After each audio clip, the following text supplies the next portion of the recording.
views and opinions expressed do not necessarily reflect those of Access Fort Wayne, the Allen County Public Library, or any other supporting groups. If you'd like to produce a show, call us at 260-421-1250.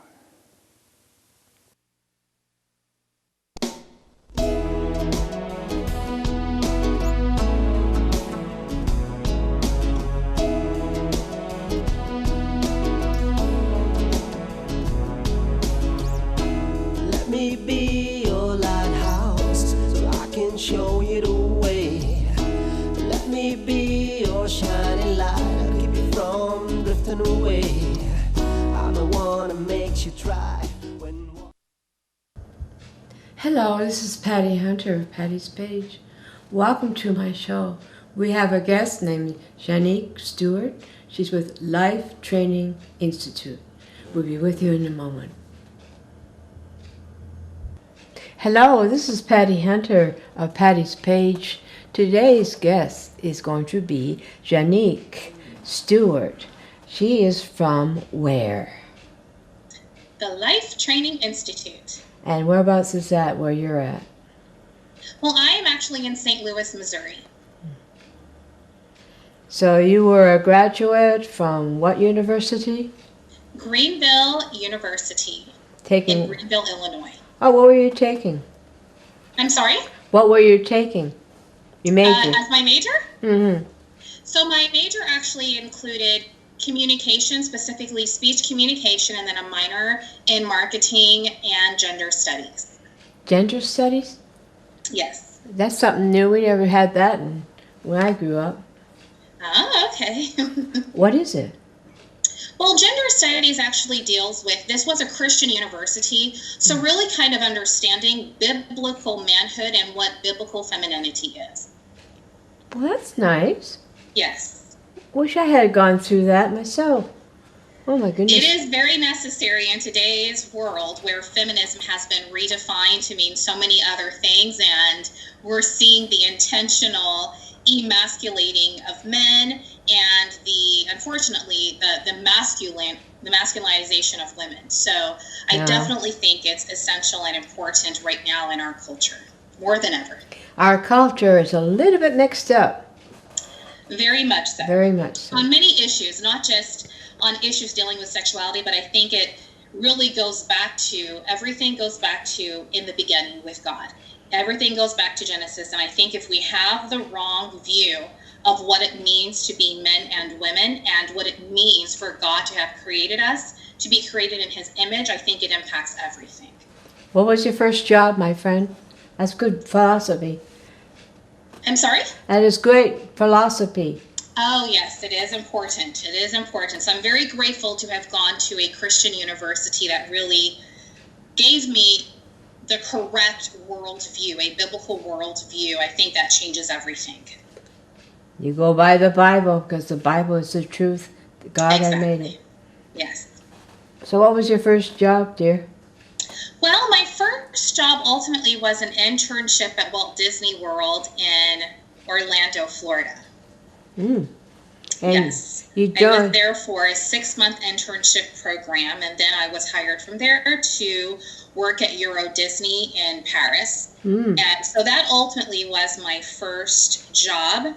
And then I went back to the university. And then upon graduating, I went into the pharmaceutical industry and worked there as a diabetes specialist, and then was promoted to a corporate trainer.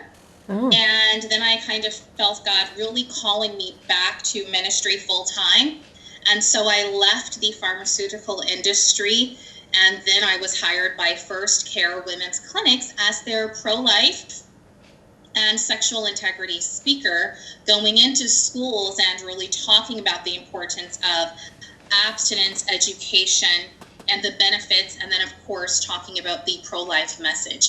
So that really began my career. And then I moved up the ladder, and I also became the director of a pregnancy clinic there in Boca Raton, South Florida. And still, of course, also being a pro-life and sexual integrity speaker. So that really that was really my beginning. So I first started out in pharmaceuticals and then moved over into the realm of medical pregnancy clinics that were faith-based. Oh. Yeah. Do you know Dr. William Law?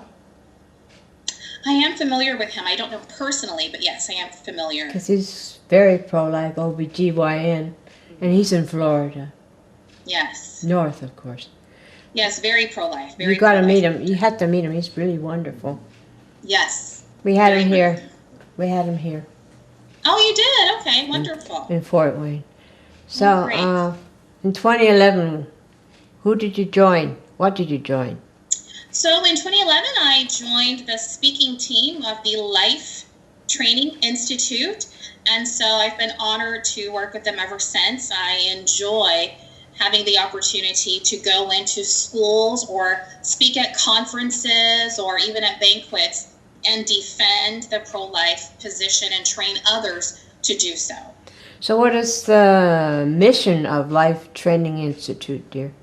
Well, the Life Training Institute, number one, they exist for one purpose, and that is to equip and empower others with the knowledge, the conversational skills, and the conviction to make a case for life that will ultimately change hearts and lives. So that really is the core purpose as to why it exists.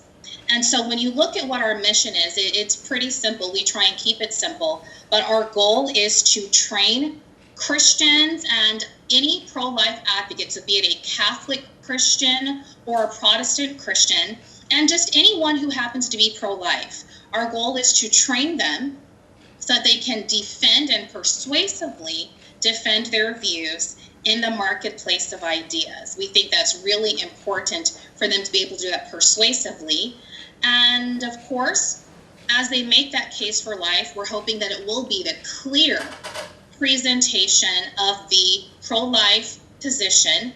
And we do that through live events and also through the full use of modern media. Do you tour? Yes. As a So speaker? that's what we do, is we put on workshops, or I'll go into the schools and present at assemblies.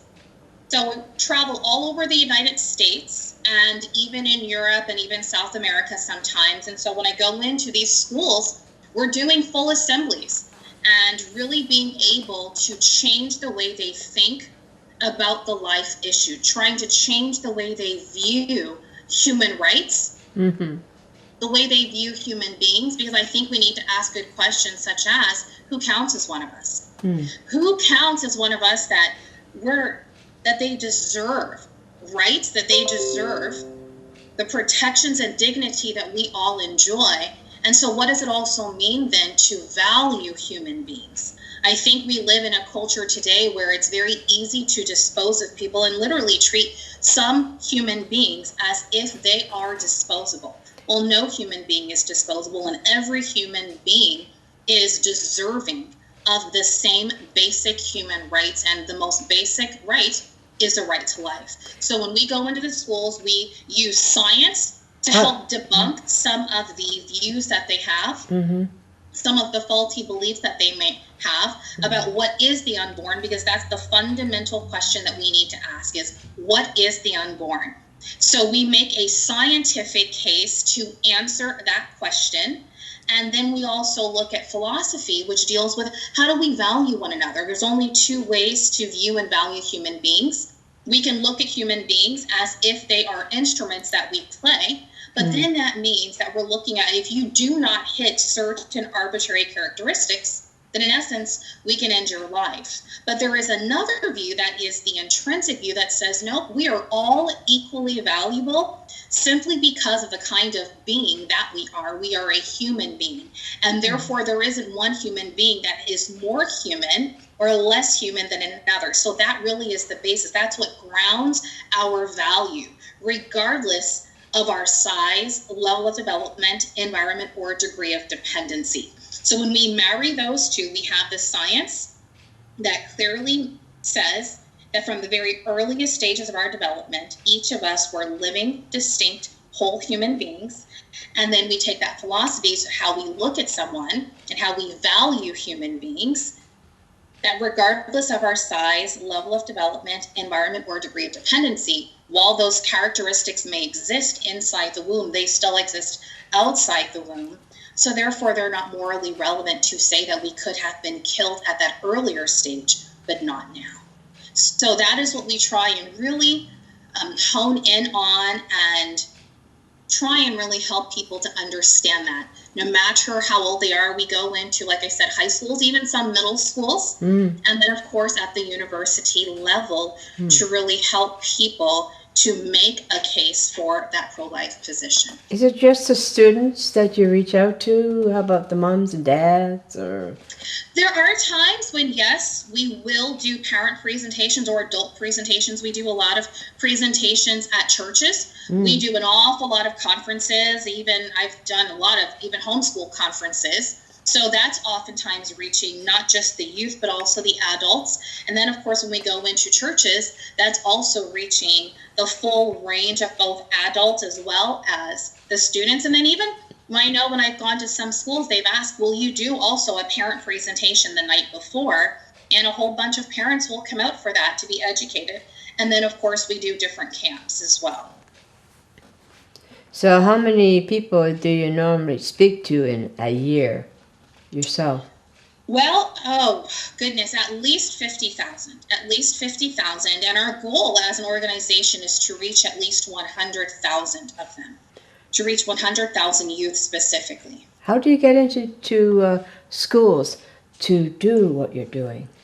Well, oftentimes we are invited, whether it's by a staff member who has seen us or heard of us, and many times it's through the theology or the religion department that we'll have an opportunity to go in. What about, I'm sorry? What about the secular? They need help too.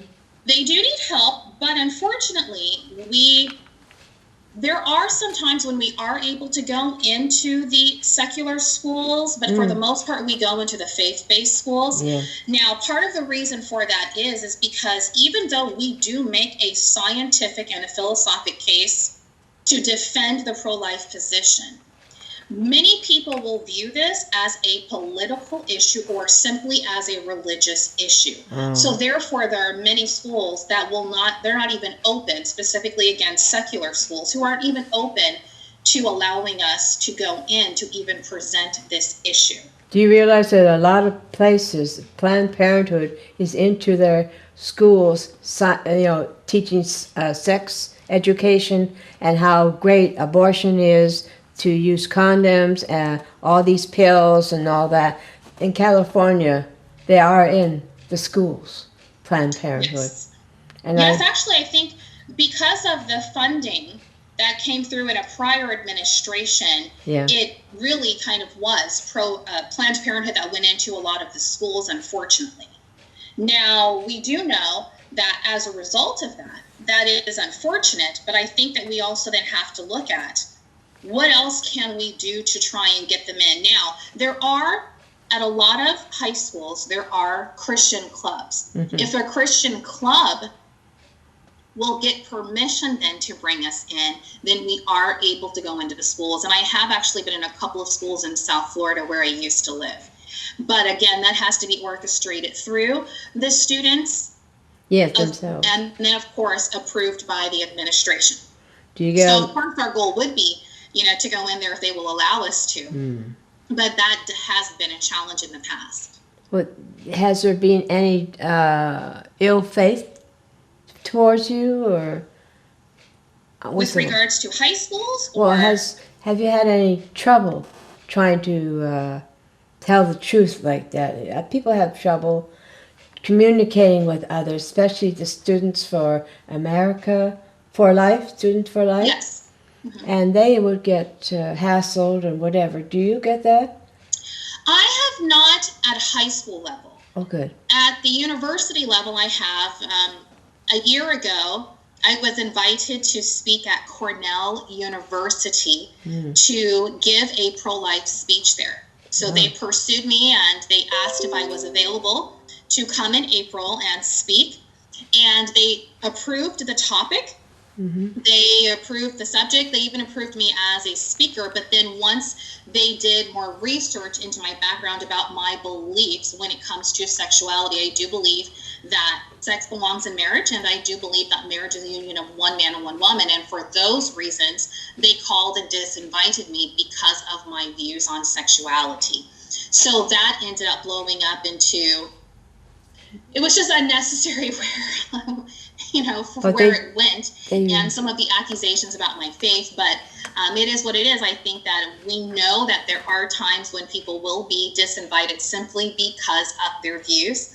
That is unfortunate, but I'm not going to back down for what it is that I believe. But I also believe that at the university level of all places, that is where we should be able to have a dialogue about our views and what it is that we believe. I believe in civil discourse, and I think it's so important that people are equipped with the skills, and that's why apologetics exists, to be able to defend what it is that you believe rather than apologizing for what it is that we believe.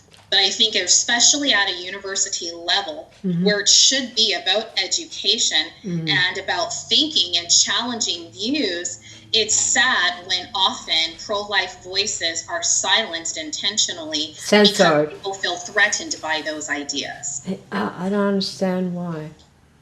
The way this generation was brought up, my generation, Yes. we were the ones that started this free life, free anything, it's me generation. Now, the Yes.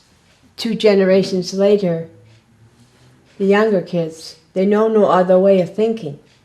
That's why we have to be here to gently and peacefully educate them, saying this has been wrong all these years. What's wrong to them is right. What's right to them is wrong. That's what it says in the Bible. That's what, Yes. Yeah. And we just have to be patient with them, pray for them. What year did LTI, or Life Training Institute, come into existence? In 2004, and it was founded by our president, Scott Klusendorf. Is he still the El Presidente? He sure is el presidente. Yes, he is. El jefe. Good. Yes, he is. Bien, muy bien. Oh, wow. So he founded it. Yes. And what kind of workshops exactly, what do you cover? So we cover everything from, number one, how do we even ground this debate? When we're talking about the issue, how do we simplify it and bring clarity to the issue? Because it's very easy to go off on different tangents and get confused. But just because something might even be emotionally or psychologically complex, it doesn't mean there isn't a right way to follow. So the first thing we want to do at these workshops is help people to bring clarity to the pro-life conversation. And that is by asking that one question, that fundamental question, what is the unborn? Right. Second, then, what we're going to do is make a case for the humanity of the unborn using the science of embryology. And as I kind of stated earlier, the science of embryology, it is clear that from the very earliest stages of our development, science confirms and affirms that we were living, we were alive, we were distinct, meaning not separate, being separate, not part of our mother's body, but we were whole human beings nonetheless, regardless of how small we are. That means we didn't come from an embryo or a fetus. It's simply an age and a stage in all of our development. And our soul was exactly born the same time we were conceived. Is that how you see it? Say that one more time. Our soul, was it with the conceived, oh really, from the beginning? Yes. Yes, from the very beginning, a new human being came into existence at the very moment of conception. And that is when every single one of us was established, and yes, at that point, there is a human being with a soul as well. Yeah, I saw on a video when the sperm gets into the egg and life starts, it was a flash of light. That was life starting. Yes. That was beautiful. It is beautiful. It is beautiful. And I think most people just don't know. I think many people are pro-choice, not because they're mean, not for any other reason other than sometimes they don't have all the information.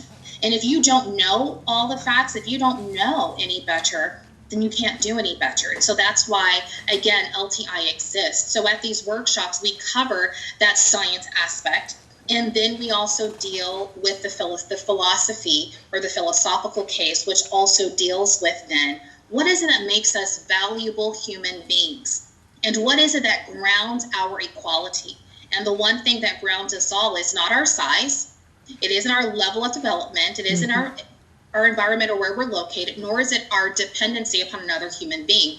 The one thing that grounds us all equally is the kind of thing that we are. We are human beings. And because we're human beings, then we're all deserving of the same basic right to life. Over the years, since the pharaohs, they've been doing abortion, baby killing for their gods and all that. They're still doing baby killing with the abortionists.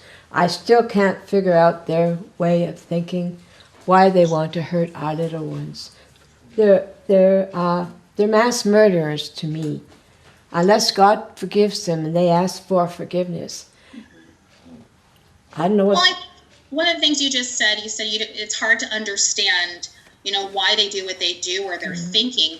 I think their thinking goes back to that question, what is it that makes us valuable? Or who counts as one of us? I think for many people, and this is what we also cover in the workshop, is that sadly, many people make assumptions about the unborn. They assume that the unborn is either A, not a human being, or they assume that if it is a human being, that it isn't a valuable human being that we have a responsibility to protect and defend. So that's one of the things that we really kind of flesh out, whether it's in the workshops or at conferences or in the high schools, is to really get people to really kind of think about what is it that makes us human beings and why are we valuable? And what is it that we would appeal to if someone was trying to deprive us of basic human rights or even deprive us of life? So when we think about where the other side stands, oftentimes the reason they believe that it's okay to kill the unborn is either because A, they don't believe it really is a human being, they believe it's a part of that woman's body, or they believe that some human beings are not worthy or deserving of basic rights and protections, such as a right to life. So that's what we're able to kind of, we kind of peel off those layers and give them the information and that knowledge as well as that conviction so that they can now defend that pro-life position, and hopefully they will have a change in heart and see it very differently. Have you ever worked with Dr. Avita King? I have not, no ma'am. I've interviewed her about 6 times. Oh, wonderful. She's beautiful. She's the head of equality for the unborn, and she created that. She's been on my show talking about all humans are equal, no matter whether they're a tiny cell up to the age where before they pass on and go home to the Lord Himself. Yes. And it's been centuries, people saying, oh, you're not human, I am. We're more important than you. They're doing that with our babies now. And we got to set them free with the truth. The truth shall set you free, Yes, this is very true. When I used to be the director of a pregnancy clinic, I think one of the saddest things, and that I think is really kind of what changed my heart even more to make me do what I'm doing now, is when people would come to my clinic, they would get a pregnancy test, and then because of the crisis they were in, they would go down the street to have an abortion, but then they'd come back to my clinic for counseling. Oh. And many times they would say, I did not know. I would have never asked my girlfriend to go through with that abortion had I known that it was more than just a lump or a clump of cells. Or I would have never gone through with that abortion had I known that it was more. I really didn't know any better. So when we say, like when Jesus said, you shall know the truth and the truth will set you free, that is what we do with the Life Training Institute. Our goal is to present the truth about what the unborn is. There is only one answer. It's not like flavors of ice cream where it's a matter of opinion. Mm-hmm. What the unborn is, that's an empirical question, and the answer to that is also empirical. And it's very clear that the science of embryology is definitely on our side, and it's very clear as to what the unborn is. There is no confusion on that question, and the answer is crystal clear. You know, people, the unborn is a human being. And so with that truth, we want to set people free so they will not choose to end their child's life. It is so simple. We are human in or out of the womb. Yet people make it so complicated, saying, oh, it can't be this, can't be that. Oh. Anyways, what would you like to say to my audience? We're towards the end of our show. We have to have you back on, girlfriend. Yes, definitely. Anytime. I just hope that the audience will really kind of think of our president, the president of Life Training Institute. He actually got involved in the pro-life issue. He said he was always philosophically pro-life. He always believed that. But believe it or not, it was at a conference. Someone invited him at his church. He was actually at the time an associate pastor. And Greg Cunningham, the speaker, the pro-life speaker and apologist, he actually came to their church. And to make this story very short, a lot of people were invited to attend. And the president of the Life Training Institute, he found himself there as one of only 4 people. Sad. Out of hundreds of people that were invited, there were only 4 people that showed up. But Greg Cunningham, he still gave that presentation. Cool. And it completely changed Scott Klusendorf, because not only, although he was pro-life, what changed him is when he saw a video. He saw the aftermath of what abortion did, and it just completely transformed him into thinking, well, wait a minute, how can I not do something? How can I not become involved in this movement when, out of all the different human beings that exist, there's only one class of human beings where it's legal to kill. Uh-oh. And so that's really what made him want to get involved. And it wasn't that long after Greg Cunningham came to his church that he went to the pastors and said, listen, you know, with your blessing, I would actually like to commit myself to doing this full time, to advocating for the unborn. And so that's what he's done. And so in 2004, he founded the Life Training Institute, and I'm privileged, along with 5 other speakers, to be one of them. And so that's what we get to do, is we have the honor of traveling around and making a case and training others to defend the unborn and save lives. But I would hope that our audience would also desire to educate themselves and to be a voice for those who cannot speak for themselves, because they need us. I mean, think about that. There's only one group of human beings that it's legal to kill. And not only is it legal to kill, people applaud the killing of them. Yeah, because they're the veil over their eyes and ears. Yes. They have to be lifted. Well, thank you. Thank you, Jannique Stewart, for being from Life Training Institute. We'll put what's your website? ProLifeTraining.com.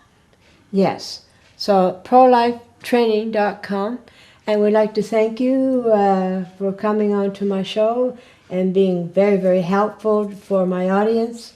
And we love you, girl, and thank you so much. Oh, and thank you for having me, and thank you for what you all do for making a vocal stand for life. Thank you. Thank you, doll. Thank you. God bless you all. Godspeed, my love, until we meet again. You're always in my heart and every dream. Don't let this time apart give in to all our fears. God will keep us close from up above.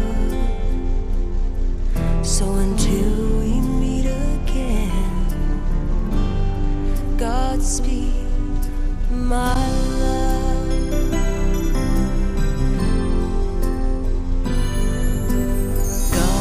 with us always, for the rest of